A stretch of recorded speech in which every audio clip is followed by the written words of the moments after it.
Welcome back from spring break and welcome to the April workshop. Ms. Freed, will you please take roll? Madam President, all board members are present. Excellent. Okay, next, please stand for the Pledge of Allegiance. Mrs. Niles is going to lead us. I pledge allegiance to the flag of the United States of America and to the republic for which it stands, one nation, under God, indivisible, with liberty and justice for all.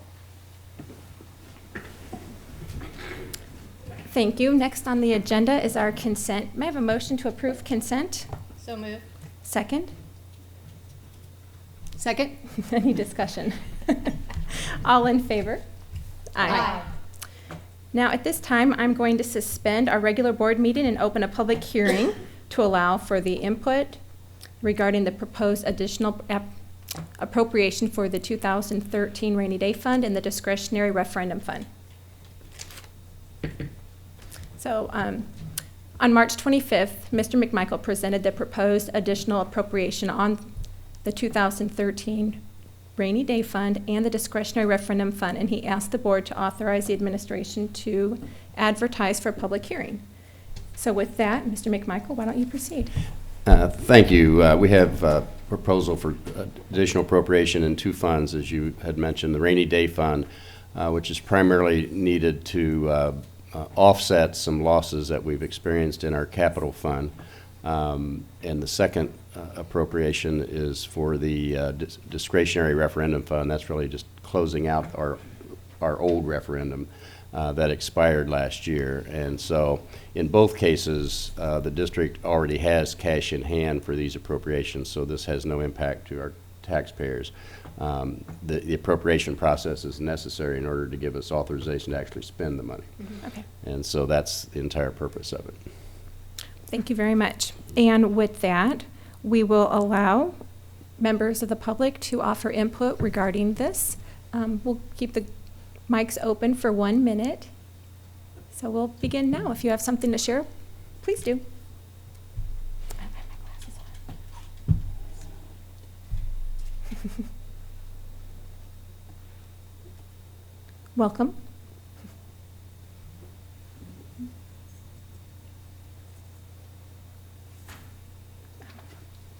I'm looking for the red line.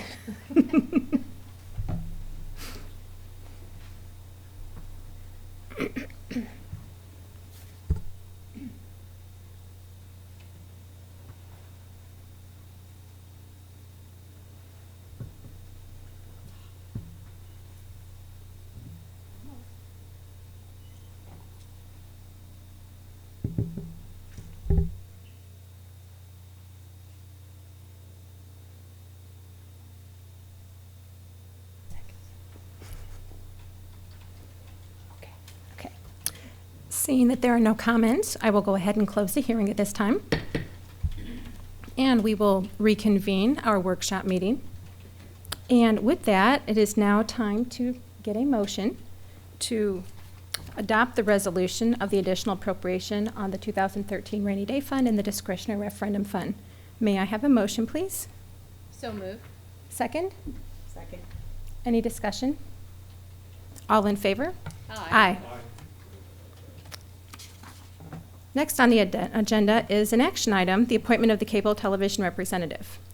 And actually, I'm leading that. And as you recall, Christy Cloud presented information about the Cable Television Advisory Committee back in the March 11th board workshop. And of the 5 appointees to this advisory committee, the Carmel Clay School Board of Trustees has 1 appointment. Mrs. Cloud has fulfilled this role very well in the past, but her term expired on March 31st. In March, we also learned that the appointee must reside in the city of Carmel or in Clay Township. And Mrs. Cloud does not reside in Carmel or Clay Township, so we need to make another appointment. And with that, do I have a recommendation from the board for an appointment to the Cable Advisory Committee? Mrs. Niles? Yes, I would like to appoint Mrs. Freed to that position, please. May I get a second? I'd second that recommendation. Oh, fantastic. Any discussion? Yes. I would be happy to serve. That's fantastic. Okay, all in favor of supporting Mrs. Freed fulfilling the role of the Cable Advisory Committee appointee? Aye. Aye. Excellent. Next, we have the bid award for the fitness center equipment, and with that, we'll turn to Mr. McMichael. Thank you. This is, as the board is aware, on the agenda as a discussion item this evening with recommendation for action at our next meeting. This is a bid award for equipment for the new fitness center. We took these bids based on 3 different classifications of equipment: cardio equipment, strength equipment, and then selectorized strength equipment. The recommendations are, the criteria for the bid award was based on the price of the items, the innovation and design of the equipment, the quality of the equipment, and the service of the equipment. And it's on this basis that we are making the recommendation. In the case of the cardio equipment as well as the strength equipment, we are not recommending the low bidder. We're recommending the second low bidder. Specifically with the cardio equipment, the low bidder their equipment does not have connectivity, which means that it has no ability to access the internet and also to maintain the kinds of student data, workout data that our teachers would like to have in order to track the progress of the students. And I've elaborated more on that in the report, as well as there's an attachment to the report from Ms. Tenbrink, which gives it more detail to that. With regard to the second class of equipment, there's just a very minimal difference of $579 on $230,000 of equipment. And while that equipment is very, very equivalent, the low bidder, there is one piece of equipment that does not have a touchscreen capability, which provides the students with information on how to set up the equipment and how to use the equipment. And so we feel that for that very minimal difference in price of that equipment, we believe it would be in our best interest, in the district's best interest, to award to the second low bidder. And as a result of that, then, we're recommending that the 3 classifications of equipment be awarded to Life Fitness. And the total amount of this bid recommendation is $479,086.48. And with that, I'll respond to questions that you might have. Thank you, Roger. Let's open that up for discussion questions. Oh. Okay, well, that's fantastic. I know I was very excited to read the capabilities of the equipment for the students. Yes, My children are using some pretty impressive Yes. equipment to help track their fitness, and it's really has a positive impact on the Yes, this will outcome. be a tremendous asset to the district and to our program. It's really a much-needed facility. Yes.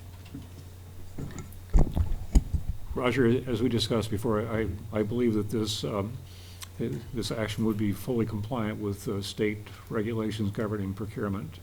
That's correct. What's important is that in the bidding process, the statute states that you must, in the specifications, include the basis and the criteria on which you're going to award the bid. And so we did that, and as I noted, we included not only the price of the equipment, but also the innovation and design and the quality and the service. In this particular case, we believe that the innovation of the equipment being recommended is superior to the other, and on that basis is the basis for the recommendation. I also did discuss this particular award recommendation with David Day, our counsel, and he also agreed that the board certainly has the latitude to consider this criteria.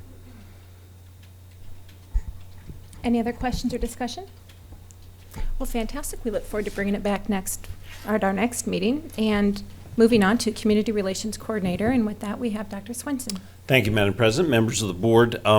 You may recall many years ago, we used to put out press releases as the way that our district shared information with the public. And at the time, they were very well done. And it was, I'm going to say, pre-digital age.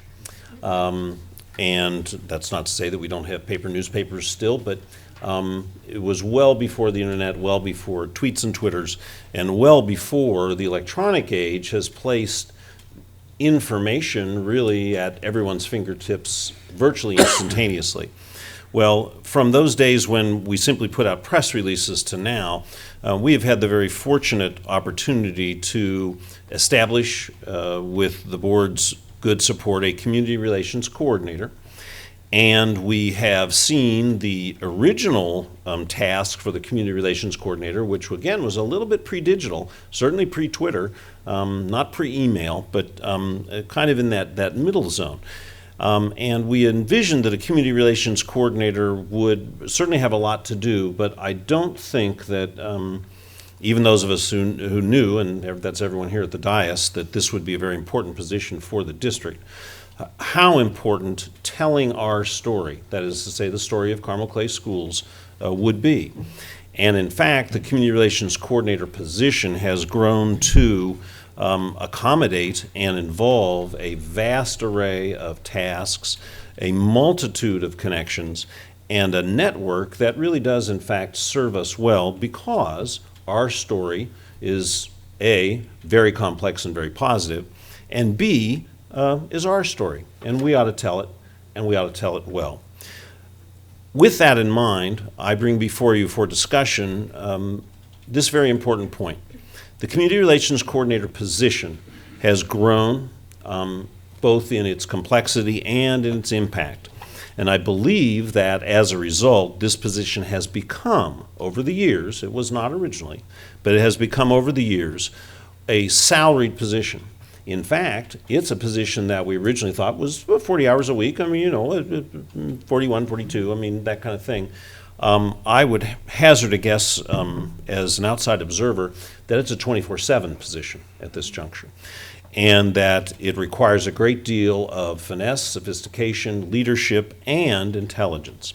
As a result, for discussion here this evening, I advance for the board that the Community Relations Coordinator position should be placed on our salary schedule and should be replaced on the new salary schedule, Schedule M, like in mighty.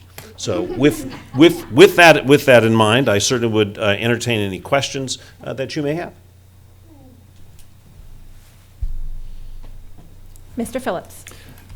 Just a comment rather than a question, Dr. Swenson. I think the entire board appreciates your leadership in advancing our capabilities in the area of communications, and probably the most salient aspect of that has been your cultivation and promotion of Ms. Reynolds as our communications community specialist. Well, thank you, Mr. Phillips. I think the district as a whole has greatly benefited from her professionalism and the exceptional supervisory work of Dr. Dillon. Yes. And I know that my colleague, Mr. Phillips, has often, community relations aspect for the district, especially a district this size, especially nowadays, has always been near and dear to your heart. And I have to also say that through my years on the board, I have to say that the community relations aspect, the communication aspect of all kinds has helped me as a board member and helped as I help the district. It's a phenomenal job, and I appreciate this recommendation. I have a question. By all means. And you may or may not have this answer. I'm sure Roger or Ryan might. What other employee groups are on the new M schedule? Good question. Mr. Newman, can you elucidate? I'll recall the last board meeting, the board approved the reclassification of the benefits specialist position, the database manager position. That was formerly an hourly position here, and then also the child care director of Educare program onto the new salary schedule M. So those, at this point, those are the only 3 positions that are on that salary schedule. Thank you. Mm-hmm. Any other questions? Just a thought. Yes. Since Ms. Reynolds is an excellent writer, perhaps we should pay her like Charles Dickens. I think that would be by the word. Yeah. We can't afford that. Yeah. Mrs. Knowles. Yes. I just wanted to say that ever since Mrs. Reynolds has joined our staff, the amount of information that has gone out over the airwaves and everywhere has just been phenomenal, and I have appreciated it immensely. And to top that off, she has a pleasant personality. And I would certainly agree. I'll ditto that. Yes, please. Well, I feel like I need to jump on the bandwagon here. Because I think we can bring her into tears if we try just a little bit harder. But I've only been here 3.5 months, and I'm just amazed at what she does do. I can't Twitter yet, but I'm sure by the time she's done with me, I'll be tweeting like a bird. Any other questions, comments? Excellent. Well, thank you very much, Thank Dr. you. I look forward Swenson. to bringing this back for action at our next meeting. That sounds fabulous. And I believe you and Mr. Newman have the next item, the administrative contracts. Yes, indeed. Thank you, Mrs. Spandenberg. Annually, for the last, I've done a little history work, almost 2 decades, we have brought forward to the board what I guess I will term for you a rollover of administrative contracts. And what that means is we attempt every year to sustain a 2-year contract for administrators. In other words, administrators are currently on, the ones for whom this recommendation is made, principals and several colleagues at the ESC, are on a contract for, of course, this year and for next year, 13-14. With the close of this year, there would only be obviously a 1-year contract, 13-14. What this discussion is about is to renew the historic rollover so that if approved at our next meeting, then we would be back to 2 years, 13-14, 14-15, for that same group of administrators. So that's the baseline and has been so for a couple of decades, but wanted to have a discussion, and so the floor is open. Thank you. And with that, questions? Well, that was very simple. Thank you. Yes, indeed. We'll look forward to bringing this back. That sounds great. Thank you. And now we'll turn to Dr. Dillon, who has quite a number of first readings to share with us. There we go. Thank you, Madam President, members of the board, Dr. Swenson, for this opportunity to bring to you tonight some bylaws and policies for a first reading. If you recall, 2 weeks ago, I mentioned to you that the policy committee has had the privilege of working with an intern who's pursuing her superintendent's license, and I would love to introduce to you tonight Mrs. Pavlovsky, who has been working with us, and she is going to present to you the first 2 bylaws that she has been working through the process as part of her internship. President and members of the board, thank you for the opportunity to present a couple of bylaw revision proposals to you tonight. And thank you to the 2 committee members who allowed me to sit in on quite a few policy committee meetings to get some experience. I appreciate it. Okay. This first bylaw is bylaw 0155 on committees. It is a revised bylaw and proposed by Neola and the policy committee. The 2012 amendment of the open door law states that the appointee of a committee determines whether or not the committee is subject to the open door law. The proposed revisions clarify that all committees appointed by the board, its president, are subject to the open door law. Therefore, the committee must give notice of its meetings and must keep the required minutes, even if it only receives information. Furthermore, additional language is included to clarify that committees appointed by and reporting to the superintendent are not subject to the open door law, but that the committee's documents are subject to the Access of Public Records Act.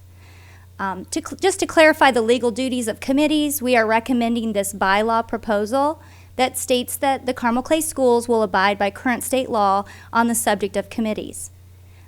Once again, these proposed changes were recommended by Neola and have been reviewed by the School Board Policy Committee.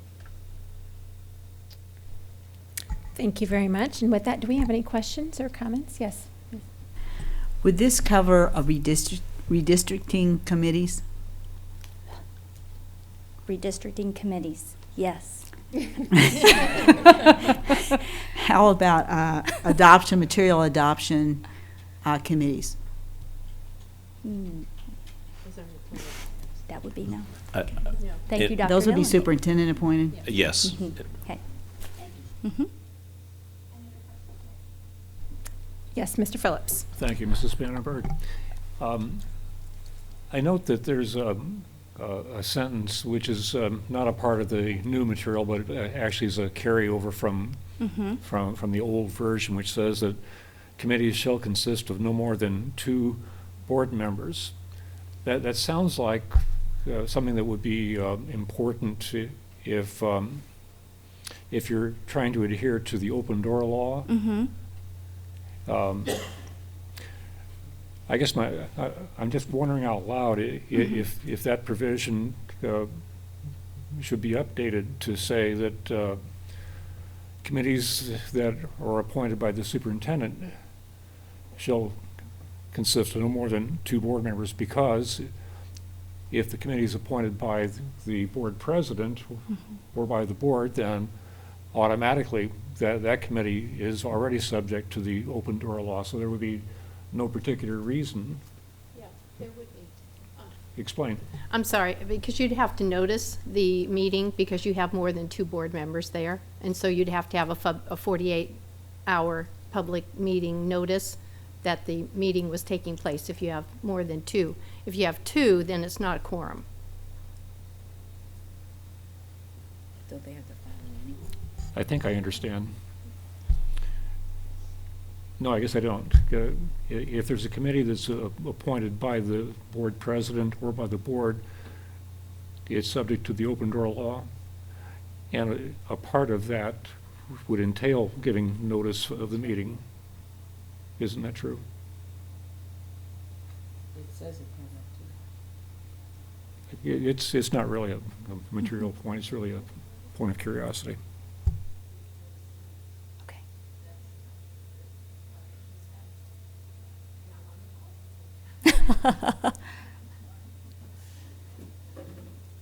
Okay. I just didn't see a reason that the board should restrict itself to having only 2 board members on a committee that it appoints itself if it's already going to have to abide by the open door law. But there may be a good reason for that I'm just not thinking of yet. Well, then we could probably just amend that or change that one line to read superintendent committees. Can we run it by superintendent? Okay, just kidding. Okay. Okay. So it would be superintendent committees that would not be subject to the open door law. Okay.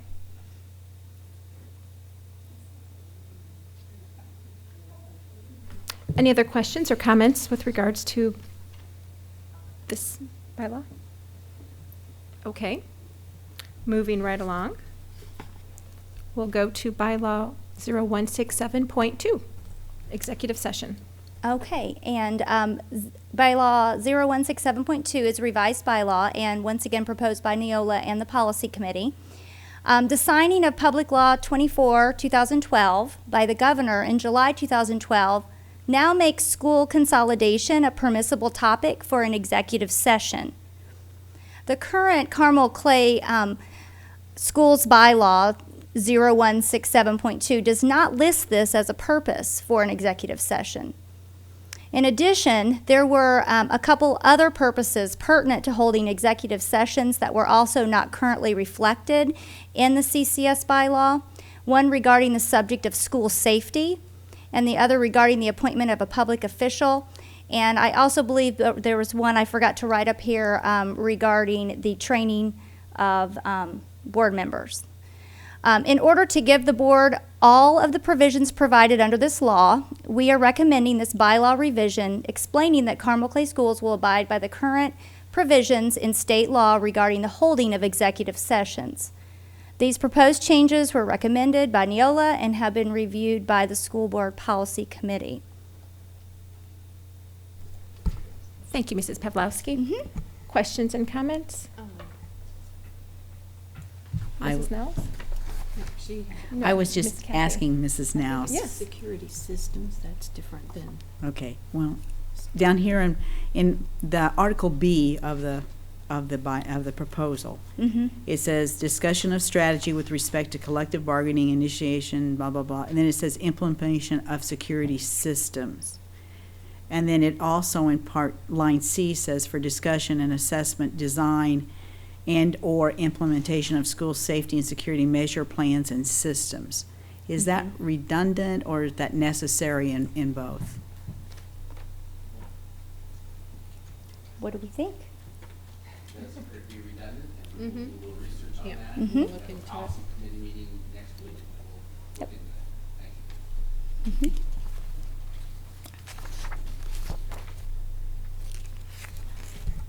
Thank you very much. Any other questions or concerns?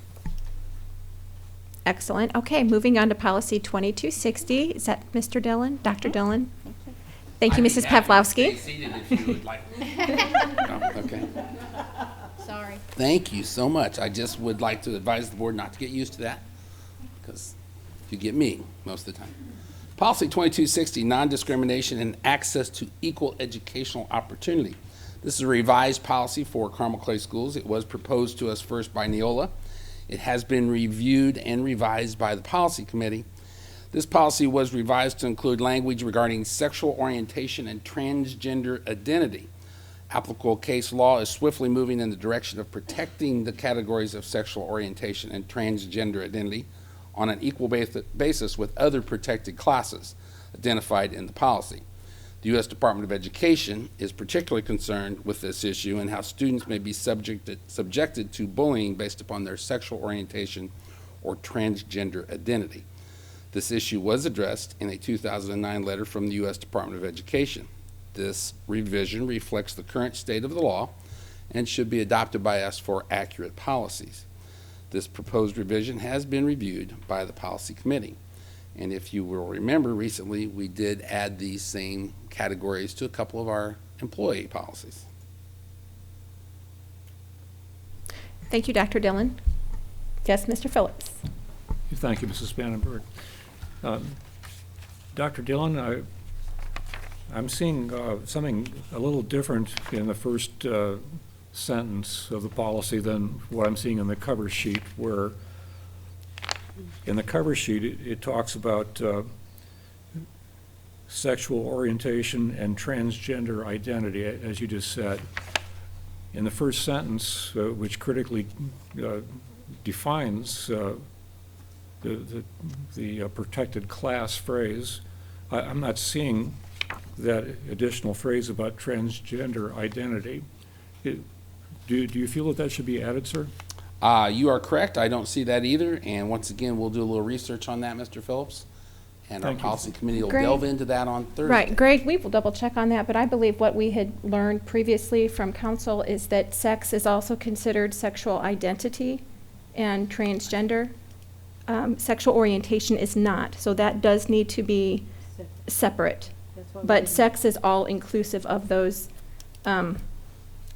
characteristics, but we will double check. But that is, I also recall that conversation now. Thank you. Thank you. Yes. yes. And that was based upon advice from our legal counsel. Yes.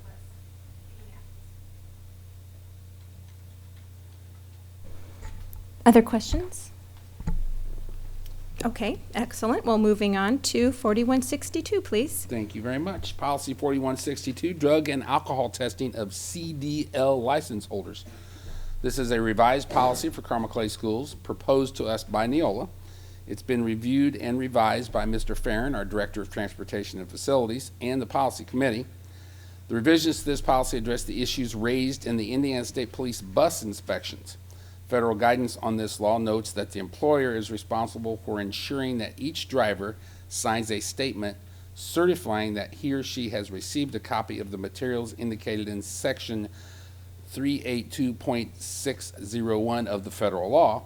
The changes to this policy reflect the current state of the law and provide additional wording being requested by the Indiana State Police policy during bus inspections. This proposed revision has been reviewed by Mr. Farron, our Director of Transportation, and the Policy Committee. Open up for discussion. Yes. I have a couple questions. First one is probably very easy. What does CDL stand for? Oh, Oh, I knew there'd be an easy explanation. And is this a rewrite of the whole policy because it's not clear, specific language changed? Is this just a complete? It was such a drastic Okay. revision that the recommendation was to scrap our current policy Okay. and start fresh. Thank you, thank you. You're welcome. Other questions? Excellent. Okay, moving right along. Policy 5462, please. Thank you very much. 5462, retaking a class. This is a brand-new policy for Carmel Clay Schools, brought to our attention by Neola. It has been reviewed and recommended by the Policy Committee. Neola provided this proposed policy due to numerous of their clients requesting a policy on the retaking of a class. This optional policy provides choices for eligibility to retake a course, how grades will be handled when this occurs, etc. This policy is entirely optional for Carmel Clay Schools. It has been determined that this policy would be beneficial to the administration of Carmel Clay Schools in handling these situations. The proposed revisions have been reviewed by Dr. Dudley, Assistant Superintendent of Curriculum and Instruction, and by the Policy Committee. Excellent discussion. Yes, Mrs. Freed. I understand the grade of C- or below. I want to know how this policy figures into our procedures for students who are taking foreign language or Algebra 1 at the middle school and the transfer of that credit. Because I believe that for many parents, a C- in Algebra 1 doesn't necessarily indicate mastering of material, and do they have, what is there a procedure available for them to go ahead and retake the course? Thank you for that question, and I will hand that off to Dr. Dudley for her. Thank you. Currently, at the middle school, as you correctly note, we do have students that take Algebra 1, and they also take World Language, that they can receive credit for that course at the high school. However, if the parents determine that they would like the student to retake the course, they can elect not to have this on their transcript. From going from middle school to high school, they could say, we do not want that course on their transcript, and then they could retake the course from middle school to high school.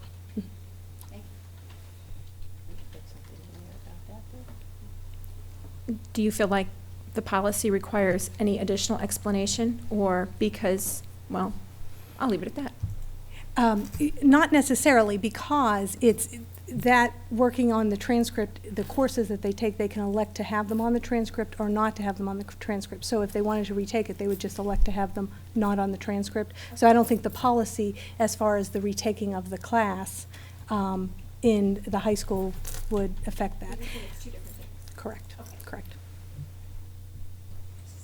Yes. So how will parents know that this is an option? As we look at scheduling students for the high school, the parents receive that information when they go to schedule at the high school, as far as the option of taking that off their transcript and not using that as credit. Mm-hmm. Do we need to specify in the policy that this applies only to the high school? I mean, I think that that's something that, the board determines that, but however, I don't necessarily think it would, because it would still be the policy, but then there's that, it's not a loophole, but it's just the transition from middle school to high school as far as how they look at credits. So, I mean, it certainly is up to the board if that would be something that they'd want to do. Okay, I think that we might look into that. Well, we do have that line on there. The board authorizes the superintendent to devise a system for considering a student to retake. Do you think that would I think address? it still has to do with the high school. It does not have anything to do with a middle school student. And this policy doesn't specify either one. Correct, correct. Okay. Would it be your intent, since we are creating policy to help the administration execute their job more efficiently, would it be your intent that you want this to be specific for high school?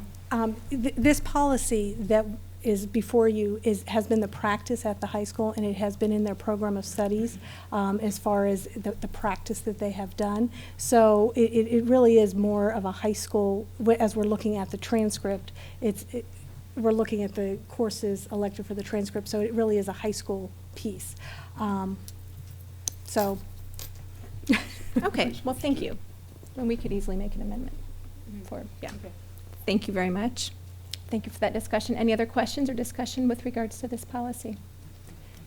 Excellent. Okay, moving right along to 5463, please. Thank you very much. 5463, credits and placement from non-accredited schools. This is a revised policy for Carmel Clay Schools, was brought to our attention by Neola, and it has been reviewed by the policy committee. In a publication released in March 2011 titled Requirements and Guidelines for Indiana High School Transcripts, the Department of Education is requiring a grade to accompany each course for which a student is given credit. The reason is that the statutory and administrative rule requirements regarding certain grade point averages for the Core 40, Academic Honors, and Technical Honors Diploma. Also cited are the requirements for the waiver process should a student seek such a waiver after failing to pass the graduation examination requirements. It is a local determination as to what grade is to be given for any credits granted. This policy revision reflects the current state of administrative rules and statutes and should be adopted so that we have accurate policies. This proposed revision has been reviewed by Dr. Dudley, our Assistant Superintendent of Curriculum and Instruction, and the Policy Committee. Discussion. Yes. Full of questions tonight. Would this cover, say a student goes ahead and takes AP courses on their own and passes the AP Econ test without actually taking Econ? Does that award them credit? Is that a situation covered by this? I would speculate that anyone that would take an AP course would come from an accredited source, and so would not necessarily apply with this, unless, of course, they presented us with some grade from a non-accredited situation. Well, and we do have some students that, without taking the AP course, they actually take the AP exam. Mm-hmm. And so as they look at the determination, is that giving credit, you could have the option to give credit, but then you need to determine what would that grade be attached to that. Because if, you know, if they have not taken macroeconomics and they score a 5 on the AP exam, that student, you know, are we really going to say you need to have seat time now? But then the determination comes to, okay, what is the grade? And that is determined by looking at the student's information that they have. Really doesn't have much to do with the policy, but I just want clarification now. If a student chooses to take an AP exam on their own, they don't get class credit then for it. They just get credit for the AP.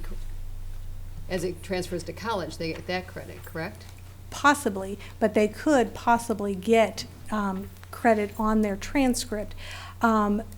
However, usually, as we're talking about the students that are taking AP exams without actually taking the AP course, these are not students that are struggling to receive credit, so normally they don't even bother with getting the credit on their transcript, because when you look at the graduation credits, they've already exceeded those. Thanks. Other questions? Okay, Dr. Dillon. 7542. 7542, access to corporation technology resources from personal communication devices. This is a new policy for Carmel Clay Schools, was brought to our attention by Neola. It has been reviewed and is being recommended tonight by the Policy Committee. This policy is provided due to the significant increase in the number and complexity of network technology resources that are utilized in most corporations, including public access, guests, and private networks, printers, etc. These resources are regularly accessed and utilized by corporation employees, students, and guests while on school property. These technology resources include wireless access and hardwired connections, and each type may have different criteria and requirements for use in order to protect the integrity and security of the corporation's technology resources. A uniform definition of personal communication devices is included, along with the provision for the CIPA compliance when providing internet access using technology required through E-rate funding and discounts. This policy is strongly recommended. The proposed revisions have been reviewed by Mrs. Cloud, our Director of Information Services, and the Policy Committee. Questions, discussion? Mr. Phillips? Yeah, thank you, Mrs. Spanberg. Dr. Dillon, obviously, this proposed policy seems to walk very closely with another policy, 7540. Correct. Could you just briefly tell us how the two policies mesh?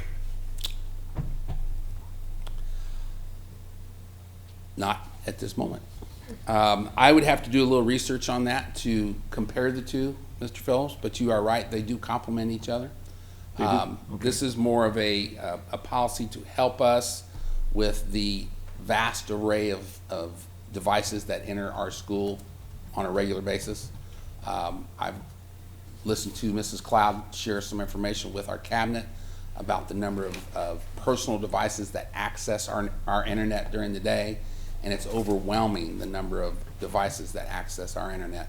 And we can only attribute that to 4,700 students who have these personal devices who are accessing it every day at school. And so this will help provide us some guidance in that area to help us when there are concerns and problems. Thank you. You're welcome. Any other questions?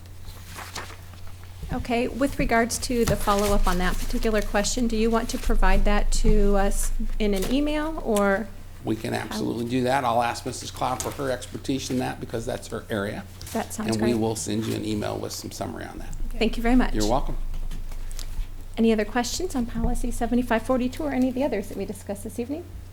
Okay, excellent. Moving right along. Thank you very much, Dr. Dillon Thank you and very much. Mrs. Pawlowski.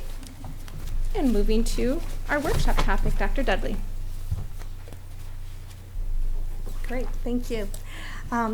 This evening, I am pleased to share with you our our curriculum model cycle that we use, and our purposes of tonight's workshop is to look at the curriculum model, describe that we use in Carmel Clay schools, and then talk about the timeline that we have over the next several years that as we implement our curriculum cycle, and then to give an update on our literacy curriculum development. So our curriculum model consists of 4 very important components that are all supported by ongoing professional development.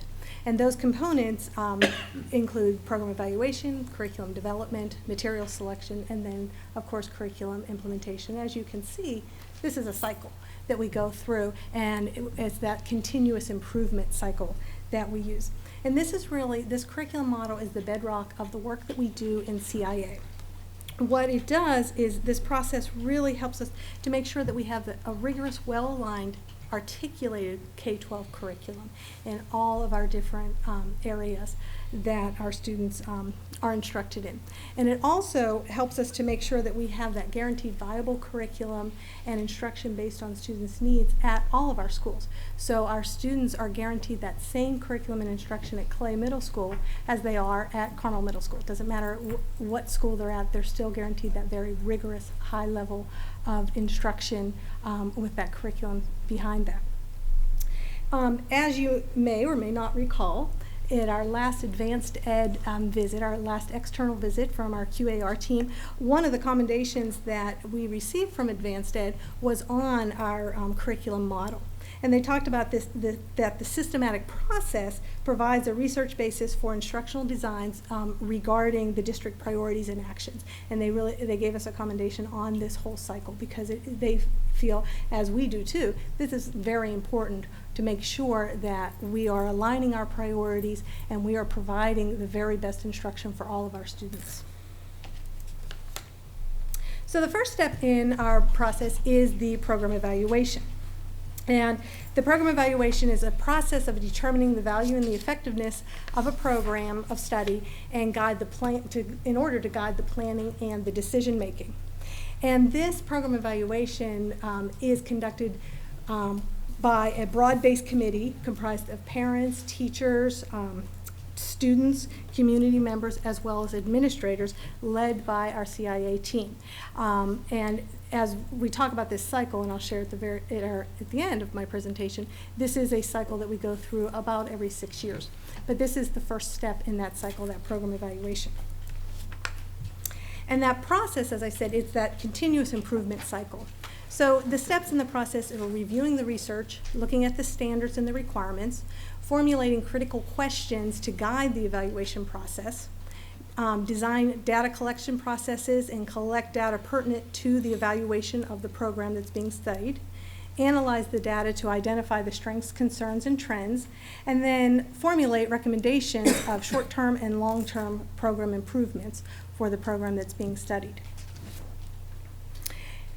So the first part, looking at the research, looking at the current research of best practices in the literature, looking at those peer-reviewed journals, regional lab research, professional organizations, literature from experts. Also looking at national, state, and local standards. A big part of this is really looking, as we've looked at the program evaluation for our literacy, is looking at the Common Core state standards. And what do those standards entail? What is necessary in order to have that rigorous program for our students so that we are implementing those pieces? And then, of course, another piece of that research is reviewing the student achievement data of what is currently happening in our programs.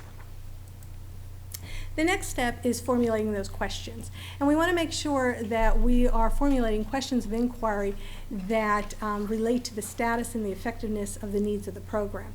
And we want to make sure that they are focused on providing useful information to be able to do something about it. It's not just, I wonder if, but it's truly inquiry questions that will provide us useful information in order to change that program. And we also want to look at the program, and we want to examine it in light of looking at our goals, our strategic plan goals that we have adopted through the board, and those program goals based on that philosophy. So in the program evaluation, after we formulate our questions, we determine the types of information needed and how we will answer those critical questions. So that may be through analyzing data at a deeper level, looking at different surveys from parents, from teachers, from students. We want to make sure we're looking at multiple perspectives, looking at delving deeper into the research. What is the research out there as far as the needs or those instructional practices? So we want to identify those sources of information. We design the appropriate instruments to collect that, and then we collect and we organize and summarize the data. So we're another piece of that is we're looking at what's happening in our classroom. What does the instruction look like currently in order to determine our next steps and our needs. So after we collect and analyze our data, we want to draw those conclusions. So we want to describe the findings, determine those strengths and those areas of concerns, and then document those. And from that, the recommendations come from the Program Evaluation Committee, and we develop those recommendations grounded in the research and the student achievement data. We formulate short and long-term goals for the program improvement, and we suggest activities and a timeline for accomplishing those goals, so what those recommendations. And we want to make sure we have a doable, when we develop the recommendations, we want to have a focused group of recommendations because we cannot have a long laundry list of implementing recommendations based in the next 6 years. So we try to keep them to around 5 to 7 recommendations for the programs. So then the next step after we go through our program evaluation process, and let me share with you, these steps are very cyclical and they're not as cut and dry as step 1, step 2, but they do run together. It's messier than that piece. But as we look at the next step, we look at that curriculum development. And we take the recommendations from the program evaluation to build that curriculum. And obviously we want to use the Common Core state standards and the content standards as the foundation for the curriculum. And we start developing curriculum maps. And as I said, this cycle is not as neat and clean one step after another. They bleed into each other, but because we start with the curriculum maps, but then we come back to the curriculum maps after we adopt the materials, which is our next step. But our curriculum maps, when we look at our curriculum maps, we've done, and this was from a recommendation from our last Advanced Ed External Review Committee. One of their recommendations was to really look at the curriculum that we were developing and making sure we have those instructional practices to make sure we're meeting the needs of all of our students, so that we are really looking at what are the big ideas, what are the essential questions, and then obviously it has what are the standards that we're covering. And so we look at our curriculum maps as an overview for each quarter, and we look an overview for the whole course, and then we do our curriculum maps quarterly. In those curriculum maps as well, we also have core instructional strategies, core materials. After we adopt the materials, we come back and align those. And then also assessment profiles on the pieces, and then implementation notes in those curriculum maps. So it really is truly a map of making sure that curriculum is in place regardless of the classroom that you're sitting in. So that course in Algebra 2 in room 101 is the same course you're receiving in room 102 as well. So you're getting that guaranteed viable curriculum, which we know is very important for our kids to make sure that we are providing that very high level to all of our students. So as I said, the next step in looking at the materials adoption is materials adoption. And again, this step, the previous step was from a committee of teachers and administrators that developed the curriculum. And then when we move into the materials adoption, we go back to our more broader-based committee of parents, teachers, students, administrators, and community members, all led by CIA. And so we really want to look at what are the materials out there available that will support the curriculum that we developed. And obviously the curriculum that we developed is supported by the recommendations that came from the program evaluation. So as you can see, all of these pieces are very much connected. So we want to make sure that we are using those recommendations, and then we come back after we adopt those materials, we come back and we align those to the curriculum map. So you have a very specific map that helps as a guidepost for the curriculum curriculum implementation, which is obviously our next step. And this is really where the rubber meets the road, in the classroom. And you get to this step after all of that background work as it takes, and you'll see in the timeline in just a second. But obviously we want to have a high level of implementation of the curriculum using the very best instructional strategies based on the needs of our students.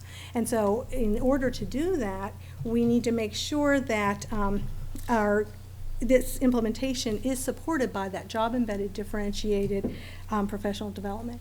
Just like our students are on a continuum. They have come with different experiences, and they need differentiated instruction. Our teachers are similar as well. Our teachers all have different experiences. They may be coming from a different district. They may have not taught this course before, so they have a variety of different experiences. And so it's not a one-size-fits-all professional development, but it's that ongoing in the course of implementing the curriculum that we provide that professional development. And we've done other workshop topics where we've talked about the different types of professional development, including workshops, including coaching, peer observation, collaboration with a variety of different teachers, co-planning, co-teaching, and those are all different forms of that professional development that is so vital to the implementation, to make sure that we have a strong implementation with fidelity of the newly adopted curriculum.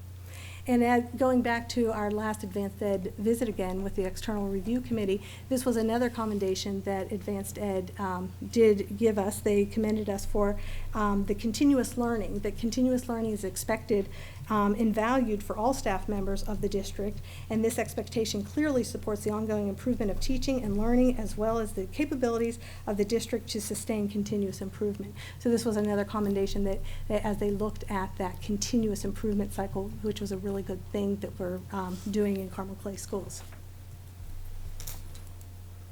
So as I said, this is a cycle. And though, the best laid plans, usually our cycle is about a 6-year cycle. And what that, in the past, the reason it was a 6-year cycle is that would coincide with our textbook adoption, where in the past we called it textbook adoption. But now the materials have changed so much, it's not just textbooks, but it's materials adoption, because you may be adopting resource kits for the classroom, you may be adopting technology, but it's not just, in the past was a little bit easier, where you had a textbook and you had teacher materials, and that was it. Now it's messier, but it's a lot better. But as we look at the materials adoption, it has followed that 6-year cycle where we look at the program evaluation, curriculum development, moving into the materials adoption, and then the curriculum implementation. And so you can see here is our cycle that we have in front of us for our different programs, and these are our curriculum area programs. And let me also note here some of the pieces that we also engage in, because we want to make sure that we are providing the very best services for all of our students. Currently, Dr. Dillon and Mr. Arthur are engaged in a program evaluation for our counseling and student services supports, so we're looking at all of those supports. In the not too distance past, we did a program evaluation when actually Dr. McFarland was the director of special ed of our special ed programming, and making sure we have a continuum. So we also, we just recently did a piece with our life skills programming and our functional academics programming to make sure that other standalone programs also receive the same important research and study behind it to make sure that we are doing the very best practices in place. But these are our curriculum areas with those programs. Now, as I said, this is a cycle and the best laid plans, but there's always a need to be flexible. And as you know, that need for flexibility has come recently. As you know, the state adopted the Common Core State Standards in 2010, and our students will be tested on the Common Core State Standards beginning in the year 2014-15. And so we needed to make sure that we were teaching the Common Core State Standards so our students were prepared and they do well as they're being assessed. And so we had to change our literacy program evaluation. We had to literacy program evaluation and curriculum development, we had to change up that timeline a bit and bring it in phases. And so that's what's in front of you. As you'll recall, in 2010 and 11, Dr. McFarland led the kindergarten literacy program evaluation and curriculum development. And then we started to implement the next year of the kindergarten with the Common Core State Standards, because the kindergartners in 2011 and 12, those would be our first students when they're in 3rd grade that will have the Common Core testing. And then in 2011 and 12, Dr. McFarland led the 1st and 2nd grade, and Dr. Thompson led the 6th through 11th grade literacy program evaluation and curriculum development. And this year, currently, we have the implementation of grades 1 and 2, and then also the implementations of grades 6 through 11 with the Common Core Standards. And then this year as well, Dr. McFarland is also leading the program evaluation with curriculum development in grades 3 through 5 with implementation next year, and looking at materials adoption for all of these programs next year. And some of the challenges that this has posed is, as we look at the materials, for example, when you're teaching argument writing, you want to make sure that you have pieces of literature that truly show that good argument writing from the author. And some of our materials are not necessarily aligned. We're pulling different resources, articles from public sources from the internet that are appropriate for students. But one of the pieces we're really looking forward to is looking at that materials adoption to really support the Common Core State Standards in the program evaluation. So that's where our best laid plans have been a little bit need for flexibility there. And so that's how we've responded to those pieces. So now I'll turn that over to questions that maybe you have. Thank you very much, Dr. Dudley. And we'll begin with questions. We'll start with Mrs. Freed first. Thank you. As you have the broad-based committee that's led by the CIA team, and it includes teachers, how do teachers who are not on that committee, how are they allowed to have input into the going on? Mm-hmm. Good question. And as we look at the program evaluation and also the materials adoption, we make sure our teachers that are on the committee and our administrators that are on the committee, we take that back to the larger group. So we're making sure that we're sharing information along the way. And it's not just information, because as we look in all of this, as I started off talking about, is all supported by that professional development. And so program evaluation is also another form of that professional development to really, because you're in there studying the research and the best practices, and then committee members take that information back. We also do different workshops, different collaboration pieces. We may go back to a PLC at a high school or at an elementary school. We may go to a collaboration to share what are those best practices along the way. And then as far as the materials adoption, we make sure that it is the responsibility of our committee members to go back to the buildings. We have materials sent to the buildings, so all teachers have the opportunity to review those materials. And also we have, we open up very specific sessions here where the publishers come in, they